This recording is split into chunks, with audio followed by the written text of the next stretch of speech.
2015年稅務修訂第2號條例草案。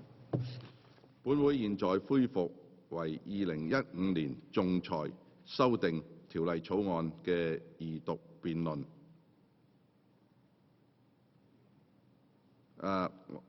審議上述嘅條例草案嘅委員會主席梁繼昌議員會就委員會嘅報告向本會發言。梁繼昌議員。Mr. President, in my capacity as Chairman of the Bills Committee on the Arbitration Amendment Bill 2015, I report the deliberations of the Bills Committee. The Bills Committee supports the Arbitration Amendment Bill 2015, which seeks to make it clear that parties opting for domestic arbitration and specifying the number of arbitrators in an arbitration agreement may still retain their rights by virtue of Section 100 of the Arbitration Ordinance, Cap 609, to seek assistance from courts for matters set out in Section 2 to Section 7 of Schedule 2 of the Ordinance, and update for the purpose of the Ordinance the list of parties to the Convention on the Recognition and Enforcement of Foreign Arbitral Awards, 1958, referred to as the New York Convention, by adding the new parties, namely Bhutan, Burundi, and Guyana, by adding British Virgin Islands to the entry for the United Kingdom, and by amending Bolivia to Bolivia Parinational State of in the schedule to the arbitration, parties to New York Convention Order Cap 609 Sub-Legislation A. The Bills Committee notes that in order to remove the legal uncertainties relating to the opt-in mechanism provided for domestic arbitration under Part 11 of the Arbitration Ordinance, it is necessary to, amongst other things, amend Section 23(3) to clarify that if the parties fail to agree on the number of arbitrators in an arbitration and Section 1 of Schedule 2 to the Ordinance does not apply, such number is to be either 1 or 3, as decided by the Hong Kong International Arbitration Centre. B. Amend Section 102B, Roman letter 2, to remove the reference to Section 1 of Schedule 2 so that Section 100 does not apply only if the arbitration agreement has provided expressly that any of the provisions of Schedule 2 other than Section 1 applies or does not apply. And C.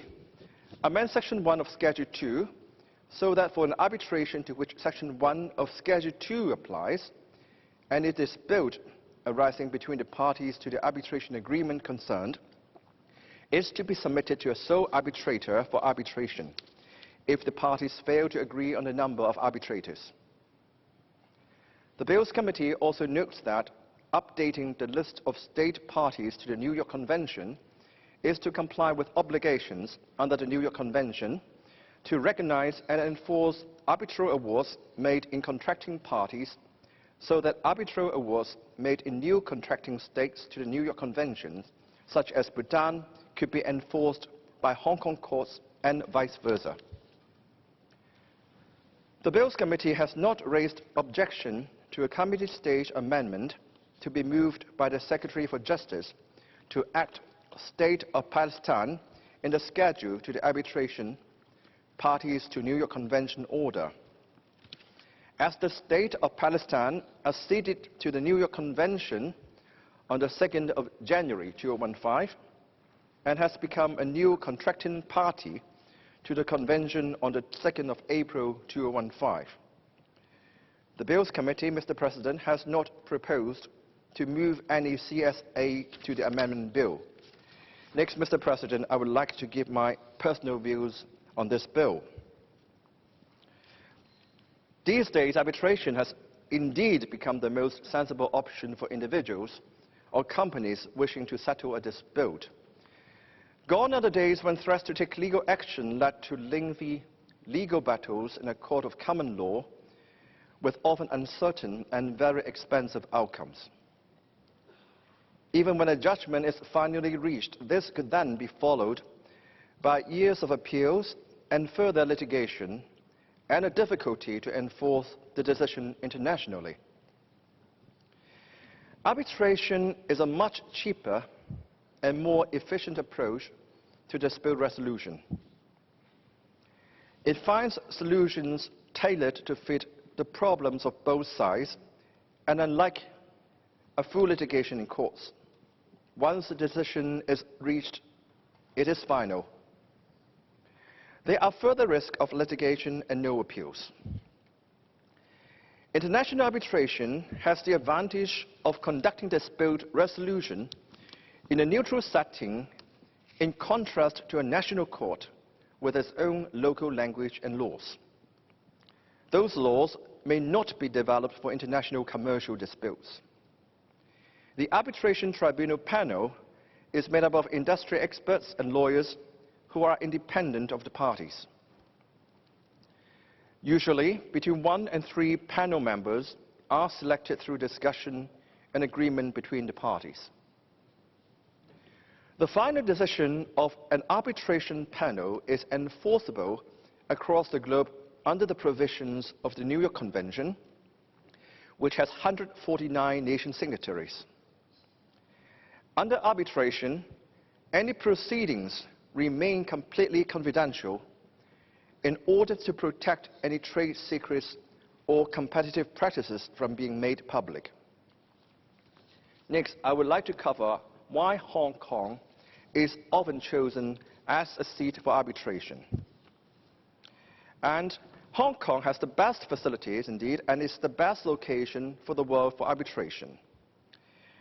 First of all, I think Hong Kong is accessible and well connected to all other major cities of the world. Good transport links and advanced infrastructures make Hong Kong the international business preferred choice for arbitration. Hong Kong International Airport is connected to more than 180 global destinations by more than 1,000 daily flights. Reliable, efficient, and reasonably priced, Hong Kong's local transport system is world-class, which means that wherever one chooses to stay in the city, one is always conveniently placed. Hong Kong's liberal visa policy also means that nationals of over 170 countries can visit us without a visa. This speeds up the process and reduces the cost for the parties involved, and is another important reason why Hong Kong is such a popular choice for arbitration. Also, Hong Kong's arbitration ordinance is the only legislation in Asia which adopts the latest version of the United Nations Commission on International Trade Law. This means that once an award has been made by an arbitration tribunal, it is enforceable in over 150 countries.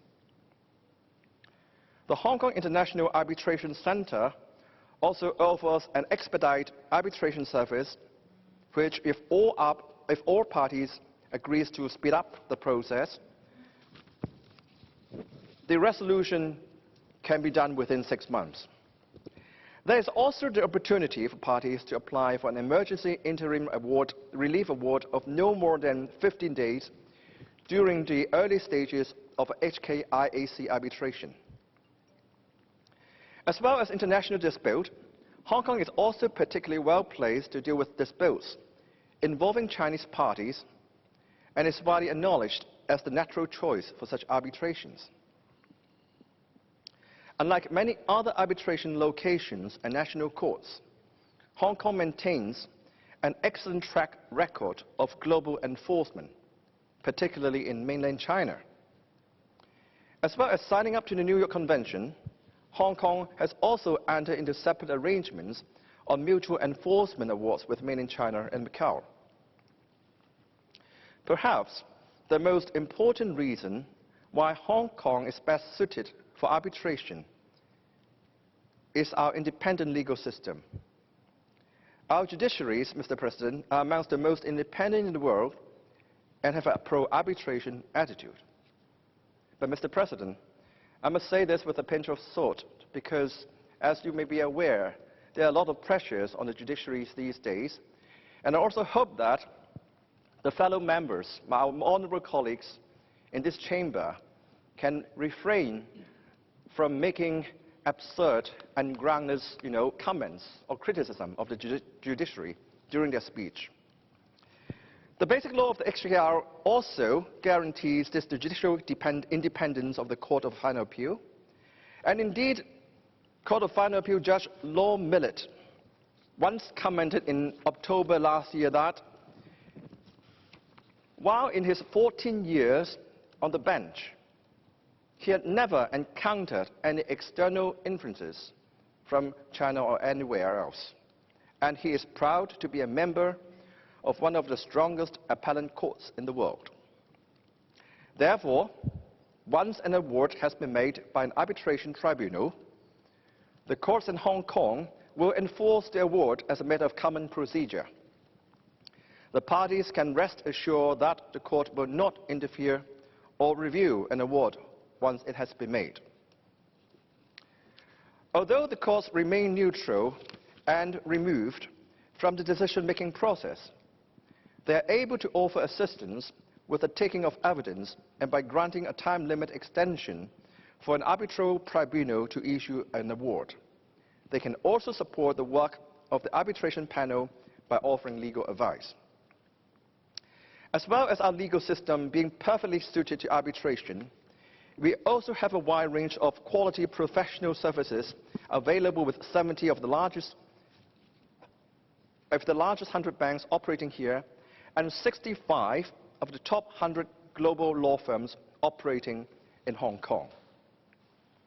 When choosing independent industry and legal experts to sit on the tribunal panel, the Hong Kong International Arbitration Centre provides lists of highly experienced arbitrators from a wide range of sectors. For industry-specific advice, Hong Kong has a wealth of talent, including 29,000 qualified engineers, 37,000 accountants, more than 8,500 members of the Hong Kong Institute of Surveyors, and over 4,000 architects.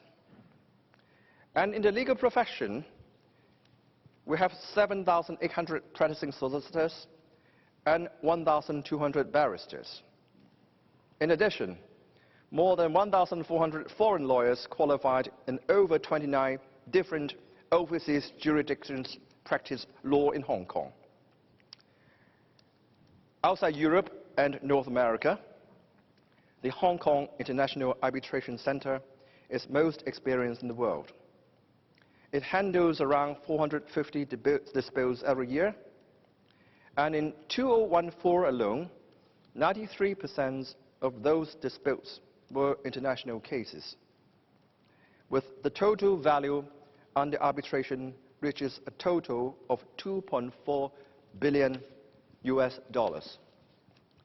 With all these as the background, I think I would urge the members across the spectrum to support the amendment bill. Thank you, Mr. President.有冇其他議員？